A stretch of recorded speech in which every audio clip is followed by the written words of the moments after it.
Lima ang patay samtang upat usab ang naagol sa pinusilay nga hitabo sa Calbayog City sa Northern Samar. Usa sa nakaras ang mayor sa Dakbayan sa sinukliay sa mga bala tali sa kampo sa mayor ug sa kapulisan. Unang migawas ang taho nga giambush ang gisakyan sa mayor apan nausab kini sa ikaduhang report. Ang report ni Femery Dumabo. Dead on the spot sila si Calbayog City Mayor Ronaldo Aquino, iyang police escort nga si Police Staff Sergeant Rodeo Sario ug ang driver nga si Dennis Abayon. Samtang samdan usab ang kauban sa mayor nga si Mansfield Labonete.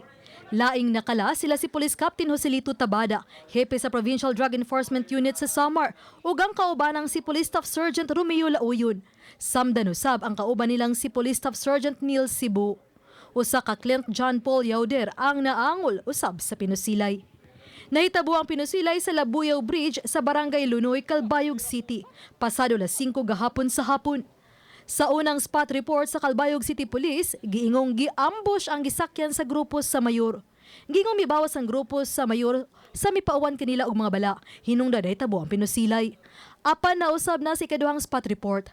Sa progress report sa kapulisan, gingo ang grupo sa mayor ang unang mipabuto ngadto sa sakyanan nga gidudahang nagsunod-sunod kanila. Nasuta nga ang sakay sa duha ka sakyanan mga PNP personnel sa Samar. Sa usa sa mga video nga nagtrending online, makita nga bisan nagtapok na ang mga tao. Usa ka lalaking nakaitom nga t-shirt ug nag-short ang nagdagan paduol sa gisakyan sa mayor dayong pabuto sa armas. Sa text message ni Lieutenant Colonel Bella Rintuaya, tigpamaba sa Police Regional Office 8, ngadto sa GMAR TV Balitang Bisdak, iyang gipaybaw nga giumol na gabi ang Special Investigation Task Group kun SITG Aquino. Alang sa padayong investigasyon. Padayon pa usab nga giproseso sa SOCO ang crime scene, pag-assess sa trajectory sa mga bala ug pagkuha sa uban pang ebidensya. Ug gipalista ang mga pulis nga nalambigit sa pinusilay.